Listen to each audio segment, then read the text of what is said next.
Greetings and welcome back, gentles and ladiesmen, to another king-terrific episode of Remake or Rebreak.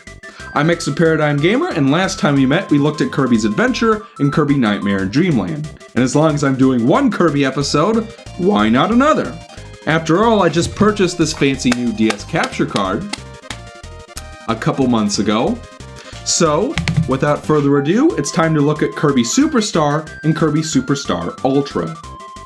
Kirby's Adventure was a great game for NES, but as I'm sure you know, the Super Nintendo had already been out for years when the game launched in 1993. As I alluded to in the last episode, Kirby's Adventure did well across the board, and the innovative new copyability system was ripe for expansion in future games, so sequels were a no-brainer. Kirby's Dream Land 2 eventually hit the Game Boy in spring of 1995. This game added Animal Buddies into the mix, which alter Kirby's abilities. I played through it recently, and as a Game Boy follow-up to Kirby's Adventure, it was pretty good. A console sequel would have to wait until summer of 1995, when Kirby Super Deluxe launched in Japan. The game was later released in 1996 as Kirby's Fun Pack in Europe, and in North America as Kirby Super Star. Since I'm from the United States, I'll refer to it as Kirby Super Star for this review. Kirby Super Star became an instant classic in 1995 and 1996, and was praised both for its unique game modes and for revamping the Kirby's Adventure formula. The game follows Kirby on a series of adventures in Dreamland to foil baddies, collect treasure, or just generally save the day. Even in 2016, it's considered one of the best entries in the series. And for good reason. Despite Superstar's numerous improvements and additions to the Kirby formula over previous entries, sequels such as Kirby's Dream Land 3 or Kirby 64 failed to follow up on many of these ideas. While Amazing Mirror and Squeak Squad did eventually bring back some of these ideas in some form, it wasn't until HAL Laboratory remade Kirby Superstar on the Nintendo DS in 2008 that the Superstar copyability system resurfaced in its full glory. A full remake of the 1995 classic, Kirby Super Star Ultra brings back everything you loved about the original and then some.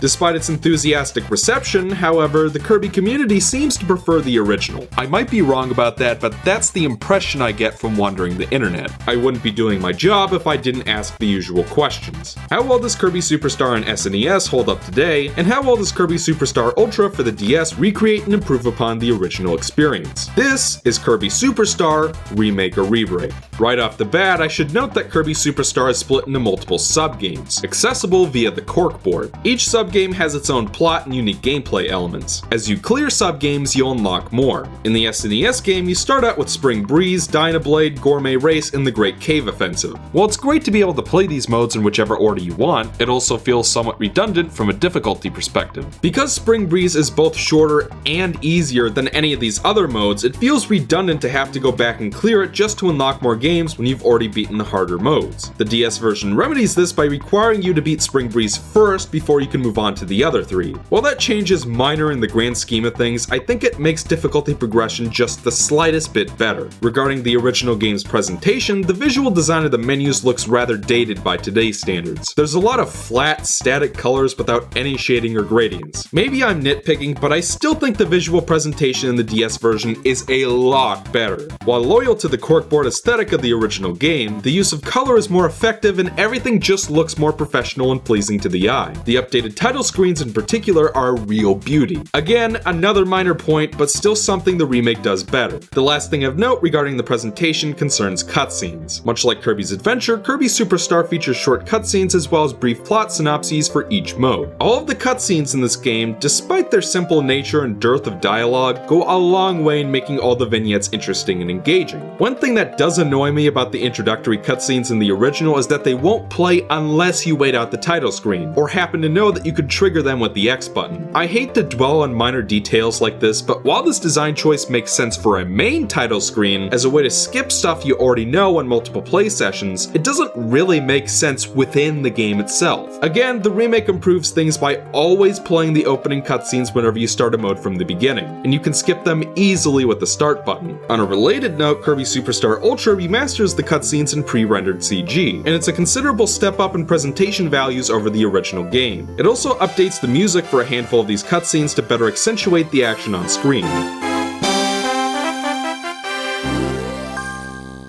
While the cutscenes look great on an actual DS screen, they look noticeably worse in this video, due to compression artifacts and the declination to use the full screen space available. Regardless, the CG cutscenes are a nice touch and another appreciated update to the game's presentation. With that out of the way, let's kick off the review with the first thing you'll see, the visuals. This is one of the biggest differences between the two versions in my opinion. I'm going to start off by recommending that you do not play this game on Wii U Virtual Console, which heavily desaturates what is normally a very colorful game. Virtual Console does this to most games, but it's especially awful for Superstar in particular. The footage you're looking at is color corrected to what it looks like in SNES 9X. While the Wii U gave me a bad first impression of the game's graphics, I'd now say that Superstar's visuals are good, but not exactly the best the system could output at the time. By the late 1990s, games like Donkey Kong Country, Yoshi's Island, and Sonic 3 and Knuckles had set a lofty visual standard for 16-bit video games. Kirby Super Star, by comparison, doesn't look as good as many of these high-profile releases, for reasons I'll get into shortly. Maybe I'm being a little harsh, so I'd like to note the many things I do like about the original's visual aesthetic. The art style, while simple, is charming and appealing. The backgrounds have a lot of depth and make use of pre-rendered CG. The use of parallax scrolling is appreciated, and the game's late release date does occasionally shine through in the use of sprite scaling and sprite rotation. Unfortunately, some of the sprite work doesn't look as good as it could have, namely that of a couple mid-bosses and our favorite frenemies. Granted, this is the first game to use Meta Knight's current design, but he still looks quite strange and stands out for all the wrong reasons. More broadly, however, I think the choice of color is what makes this game look more dated than it actually is. Many of the sprites, backgrounds, and menus either use flat, static colors, or are either over or undersaturated depending on the circumstances. Again, Kirby Super Star's graphics are pretty good at the end of the day, but for a 1996 SNES game, it looks like it was released in 1993. Kirby Super Star Ultra is a significant visual improvement over the SNES original across the board. The sprites, backgrounds, and menus have been redrawn from the ground up to reflect the updated aesthetic present in the previous GBA and DS games. The mini-boss sprites have seen a substantial improvement, Meta Knight's new sprites and animations look great, and King Diddy has gone from one of the worst looking characters in the game to one of the best. On top of all that, the color choice has been significantly improved and looks great whether you play it on a handheld or not. In my previous episode, I rated Kirby's Adventure and Kirby Nightmare and Dreamland equitably in terms of graphics, emphasizing that both games had unique visual styles and looked great for NES and GBA respectively. Seeing as I consider Kirby Super Star to be below the standards of a late release SNES game, and seeing as both versions of the game share a similar art direction, to me, there is no question that the DS remake looks better than the original. Kirby Super Star Ultra is a great looking title for DS and a great looking title in general. Regarding the soundtrack, the whole thing is pretty damn good and holds up well today. Spring Breeze offers a bunch of enhanced remixes from Kirby's Dream Land, but the rest of the game offers largely original tracks, many of which have reappeared in subsequent Kirby games. Who can forget the musical accompaniments to the race against King Diddy, the infiltration of the battleship Halberd, the journey through the Quartz Garden, or the standoff with Meta Knight? Kirby Super Star is clearly one of the highlights of the series when it comes to music, and this is one area where the original may just enjoy the advantage. Not that the DS version sounds bad, far from it, I just think the SNES original is a little more pleasant on the ears. That being said, the DS version adds a number of musical tracks that I think makes the soundtrack more complete overall. For example, the remake introduces a new boss theme for Dinah Blade, modeled after its musical treatment from Kirby Air Ride, and the fight with Heavy Lobster has received an entirely original track. Having played the remake, it feels weird to come back to the original game and not have these tracks play for these boss battles. Spring Breeze also gets a title theme, which remixes Kirby's Dream Land, and the new modes introduce several original tracks. Because of that, I think it's a toss-up as to which version is better, so I'll let you make that determination. By now, you've probably noticed that Kirby Super Star carries over many of the basic mechanics from the previous three games. Kirby can run, jump, float around by holding his breath, and attack enemies by inhaling them. In terms of the control, I feel Super Star has improved it by quite a bit. With Kirby's Adventure, I always felt like there was something off about how Kirby controlled, something I could feel but couldn't quite articulate. Perhaps it's just that I played more Super Star in my lifetime, but despite both games being designed for a CRT, Kirby handles so much better and smoother in this game than he ever has before. Whenever I took damage, it always felt like my own fault, not due to the control or limited attack capabilities. The new health meter also allows different enemy attacks to inflict varying amounts of damage, so touch damage is given less weight. Also, Super Star is the first game that allows Kirby to float using the jump button as well as up on the D-pad. That might sound minor, but not being able to float with the jump button is something something that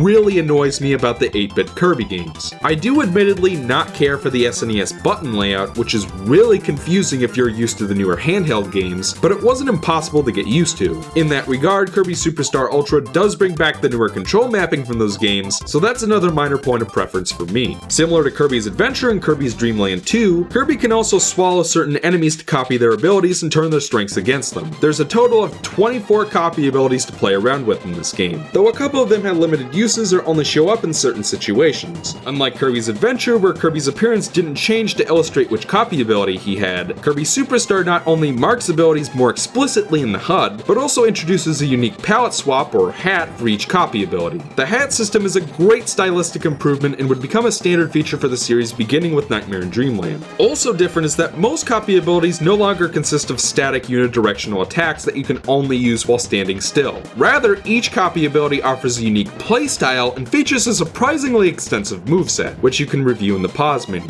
For example, the beam ability from Kirby's Adventure, which simply allowed Kirby to swing an electric whip, now allows him to drop a barrage of laser balls in a downward attack, grab enemies and fling them upwards, shoot a cycling beam of blue energy, and also fire off charge shots. Because of that, Beam has gone from a mildly useful ability to one of my favorites in the entire series. And almost all the copy abilities, whether introduced in Kirby's Adventure or not, have a moveset like this, and it makes fighting enemies and bosses so much more enjoyable and satisfying. Because of the added versatility, you always feel equipped to take on a variety of situations, which makes for more engaging combat. While that might sound like it makes the game too easy, Kirby Super Star makes up for this by having most enemies take multiple hits, with different abilities and moves therein doing more or less damage. Now, there's an element of strategy and skill involved that wasn't there before. This is bar none the best copy ability system Kirby has ever had, and I will never understand why it didn't come back in full force for a new game until Kirby's Return to Dreamland on the Wii in 2011. Also unique to Kirby Super Star are helpers. Basically, if you're feeling lonely or want some extra help, you can transform your copy ability into an ally who will fight alongside you. In the original, a second player can take control of the helper at any time, whereas in the remake you'll need 2 game cards and 2 systems to play most of the sub-games together. As my Let's Play on Game Mavericks shows, however, unless you've got a second player who knows what he or she is doing, they aren't going to be of much help. The CPU is even worse, seeing as helpers often die soon after spawning in, refuse to offer constructive assistance, or otherwise just get in your way. Because of that, I don't really choose to use helpers all that often. Unfortunately, the only way to get rid of copy abilities in this game is to turn it into a helper, after which you can press the button again to turn the helper into a hat. You're not allowed to simply eject the ability as a star like in all the other games. Thankfully, the DS version fixes that. Press the select button and presto, your ability is gone. The old way wasn't that bad, but I appreciate having the option. Overall, Kirby's controls and mechanics are just so much better implemented and more fleshed out than they ever were before, and this makes him more fun to play as than he was in the previous games, and frankly, many future games. Now that we've got all that out of the way, I'd like to discuss each of the game's modes one by one. Let's start with the first mode in the game, Spring Breeze. A reimagining of Kirby's Dreamland, Spring Breeze follows Kirby on a quest to retrieve Dreamland's stolen food from the gluttonous King Diddy. I say reimagining because while it recreates much of the level design from Kirby's Dreamland, not everything from the original game made the cut. Spring Breeze also retrofits copy abilities into the mix. There's really not much to say about Spring Breeze. There are only 3 stages and you can literally beat it in 10 minutes. Next up is Dinah Blade. One day, Kirby wakes up to see that a powerful raptor known as Dinah Blade has been rampaging across Dreamland and making off with valuable croppage. Kirby sets off for Candy Mountain to confront the bird and put an end to its onslaught. This mode is about twice as long as the first, featuring 4 levels and an end boss, and using a world map to organize levels. The big switches from Kirby's Adventure also return, this time unlocking copy ability rooms. The new levels are pretty cool, but the absence of proper boss fights is admittedly pretty glaring. Anyways, I don't want to spoil the ending to this 20-year-old sub-game, but I will say that the plot synopsis in the original game kinda spoils things by revealing Dinah Blade's gender, whereas the DS version leaves things more ambiguous and thus sets up the ending better. Another mode for beginners, but a fun one nonetheless. The third mode, Gourmet Race, is where things get more interesting. King Diddy has challenged Kirby to a contest to decide the greatest gourmet in Dreamland. Racing across 3 tracks, Kirby must attempt to stuff his face as much as possible while also vying to beat Diddy to the finish. That's pretty much all there is to it. It's pretty easy if I'm being honest, and it's so short you'll probably beat it in less than 10 minutes. Both versions include a time attack mode, which allows you to race for the finish and try to get the best times you can get. All the DS version adds is a more streamlined streamlined GUI and updated presentation, which makes Gourmet Race feel sleeker and more modern than ever before. Moving on, the next mode is the Great Cave Offensive, which is considerably different from the previous 3 modes. While on a treasure hunt, Kirby drops into what might as well be an open manhole, falling into a cave system once inhabited by an ancient civilization.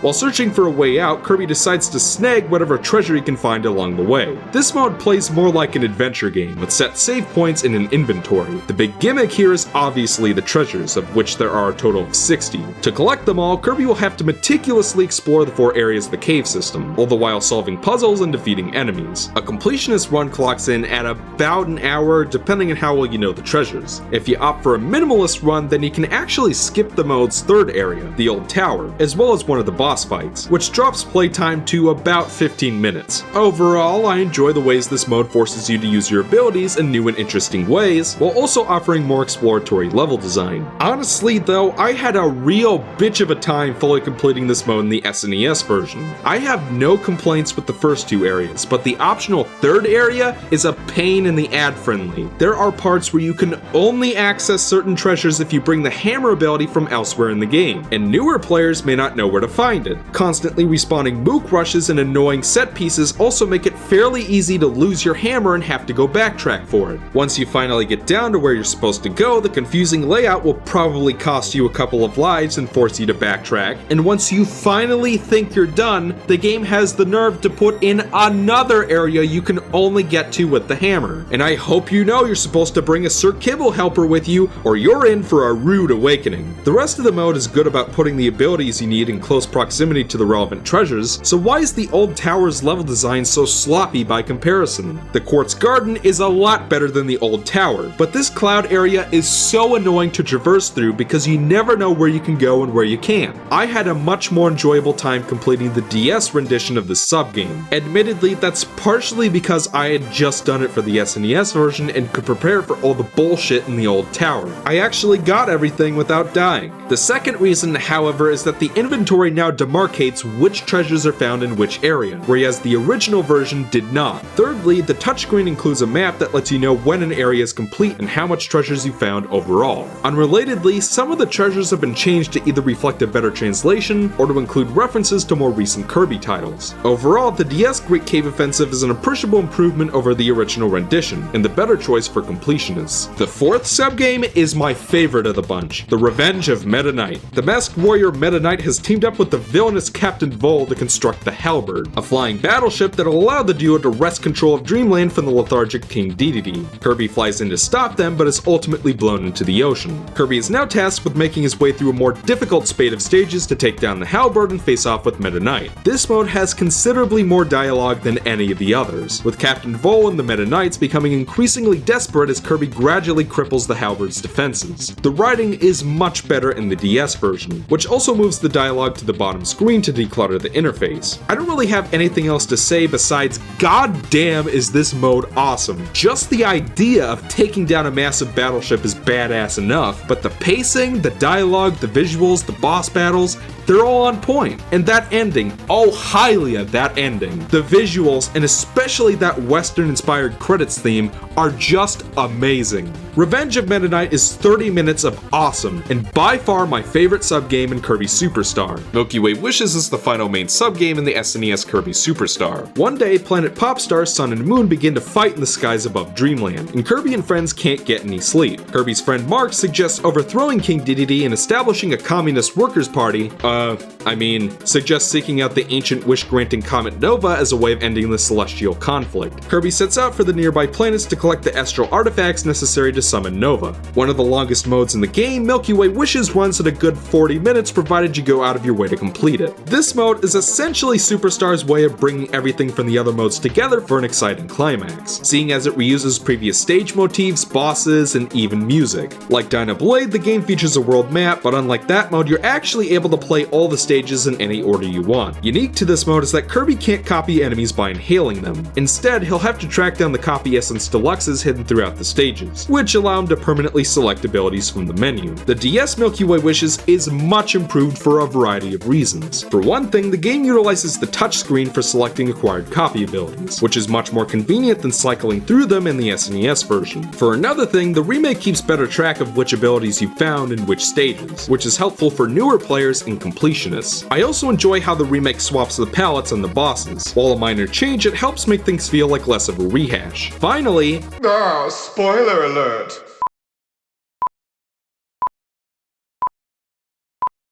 the twist ending makes a lot more sense thanks to the improved translation. Before, all Marx did was brag about how his plan worked, but in the remake, he explains that he was the one who got the Sun and Moon to fight as a way to trick Kirby into summoning Nova for his own purposes. The final face-off with Nova and Marx is epic, yet somehow underwhelming. For final boss battles, these are both pretty easy. Still, the ending staff roll is a fantastic conclusion to a fantastic game.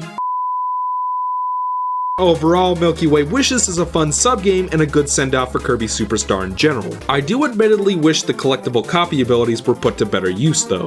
But we're still not done, because Kirby Super Star Ultra introduces a boatload of original modes. The first new sub-game is the Revenge of the King, a reimagining of the extra game from Kirby's Dream Land. King Diddy has challenged Kirby to fight his way back to Castle Diddy for a rematch that will settle their rivalry once and for all. While the levels take inspiration from Spring Breeze and have some recognizable design cues, the layouts are completely original and much longer than those of the original sub-game. The game also features great-looking original sprites and backgrounds, and the bosses from Spring Breeze return with beefier health bars and increased damage output. If you're a fan of Kirby's Adventure or Nightmare in Dreamland, you should also recognize a few familiar faces. The sub-game also marks the debut of Bandana D, who became fully playable and returned to Dreamland. While I would have preferred something more original, Revenge of the King is a lot more fun than I remembered it. The next new mode is Meta Nightmare Ultra, which sees the fan favorite Meta Knight making his way through 5 of the original sub-games. And by Hylia, what an improvement this is over the half-baked Meta Nightmare from Nightmare in Dreamland. The awkward combat and clunky control, all gone. And Meta Knight now handles like an absolute dream. He essentially plays like a combination of the sword and wing abilities, and he can now collect meta points to charge up his sword, Galaxia, and unleash 4 special moves. Also new is a save system, which allows Meta Knight to check his progress between sub-games. Completion times are listed for every sub-game, enhancing the time attack component over the original Meta Nightmare. Meta Nightmare Ultra even bothers to remake all the CG cutscenes to put Meta Knight at stage center, though it is kinda strange seeing Meta Knight take down his own battleship, admittedly. Thanks to Meta Knight's special moves and unique control, as well as the addition of an exclusive final boss, Meta Nightmare is a fresh, satisfying addition to Kirby Super Star Ultra despite technically being recycled content. That's no small feat. There was technically a 7th official sub-game in the original Kirby Super Star, a boss rush mode known as the Arena. This mode sees Kirby squaring off against all the big baddies he met from the original sub-games, including mid-bosses. This mode succeeds for all the reasons the half-assed versus boss sub-game from Kirby's Adventure fails. That boss rush mode forced you to fight every boss with 1 life bar, no healing items, and without choice of copy ability. The Arena in Kirby Super Star opens by allowing you to pick the copy ability of your choice, and I recommend the Hammer ability for the best results. Boss battles are tackled in a random order. In between bouts, you're allowed to snack on a limited supply of healing items to keep your health up. If you can beat all 18 bosses without dying, you win.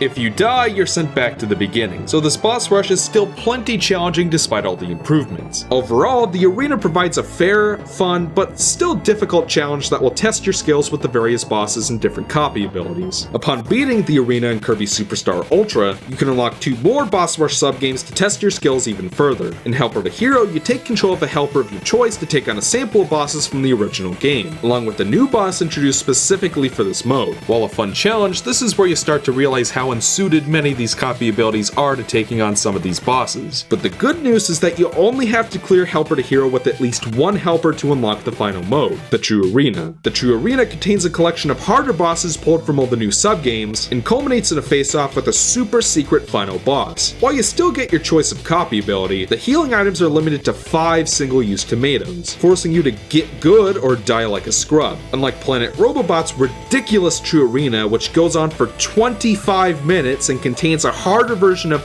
every single boss in the game, Kirby Super Star Ultra's True Arena only contains 10 bosses and can be replayed much faster if you lose. The True Arena is a fun, well-designed challenge and a great capstone to Kirby Super Star Ultra as a whole. The only other thing of note are the minigames, of which the SNES version offers 2. Every minigame has 3 difficulty levels available from the get-go. First up is Megaton Punch, which tests your ability to time a series of button presses. The more on point you are, the stronger your punch will be. It's pretty easy on all but the highest difficulty. The second minigame is Samurai Kirby, which takes inspiration from the quick draw minigame in Kirby's Adventure. Samurai Kirby goes up against a series of opponents. Basically, once the exclamation point appears, and depending on how fast you time your button press, you'll either defeat your opponent or fall in battle. It's a fun minigame, but I can never seem to do better than 14 milliseconds, which doesn't cut the mustard on higher difficulties. Whether it's humanly possible to clear this game on the highest difficulty, I don't know. Both Megaton Punch and Samurai Kirby can be unlocked in the DS version by beating the later subgames, and they look and play exactly as before. Kirby Super Star Ultra offers 3 original minigames right off the bat. First up is Kirby Card Swipe, a matching minigame which tests your reflexes and hand-eye coordination. Basically, you'll get a batch of cards in the bottom screen, and then the game will reveal a target card in the top screen. If you can snag the card before your competition, you'll win a point. The second minigame, and my favorite of the bunch, is Kirby on the Draw. This is essentially a shooting gallery minigame which tests you with shooting as many targets as possible within the time limit, with some targets offering extra or negative points. It's a fun time, and the challenge scales naturally between the 3 difficulties. The final subgame is Snack Tracks, which tests your ability to work under pressure and manage 2 screens. Basically, Kirby's sitting on a conveyor belt with a bunch of food on it. Your goal is to prevent hazards like worms, rocks, or bombs from reaching him. The more hazards you avoid, the higher your score will be. All 3 minigames make effective use of the DS touchscreen and are better than the original minigames overall. All 5 minigames support local multiplayer, with the original 2 supporting 2 players and the new 3 supporting up to 4. If you can, I recommend playing these minigames with friends, because the CPUs react way faster than any human could.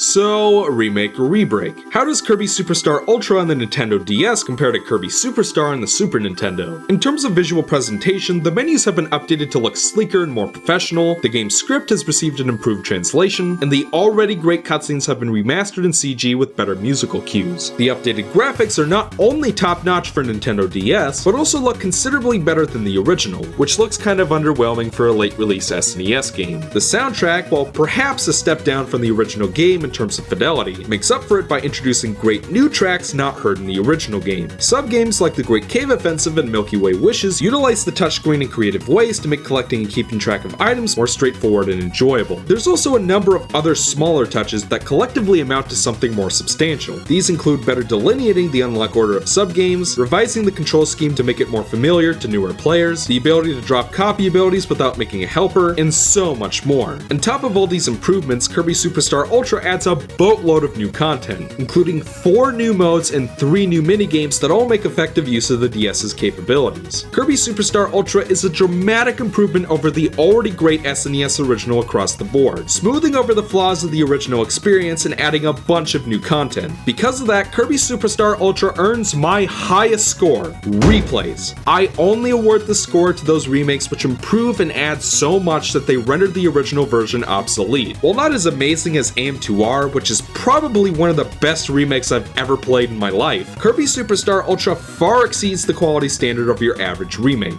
Really, the only reason I can see myself choosing the original over the remake is for the soundtrack, but in my opinion, that's not substantial enough to justify a lower score. I do admit that the game's new modes could have perhaps been more original than they are, but they're so much damn fun that I don't care. Kirby Super Star Ultra is the definitive version of this game by far, and a damn good game all around. Don't let this fool you into thinking I dislike Kirby Super Star on SNES. Far from it. While I may have my quibbles with the control scheme, some of the side quest design, and the dated visual aesthetic, the strength of the overall game design vastly outshines any of that. The control and combat are considerable improvements over Kirby's Adventure in so many ways. The more versatile copy ability system is a lot of fun to play with. The level design and boss battles are top-notch and hold up excellently. The storytelling is simple but effective, and pretty much everything about this game just works. Also, the very idea of splitting up the game into multiple subgames is genius, and something I wouldn't mind seeing return someday. Of all the classic Kirby games, I consider Kirby Super Star the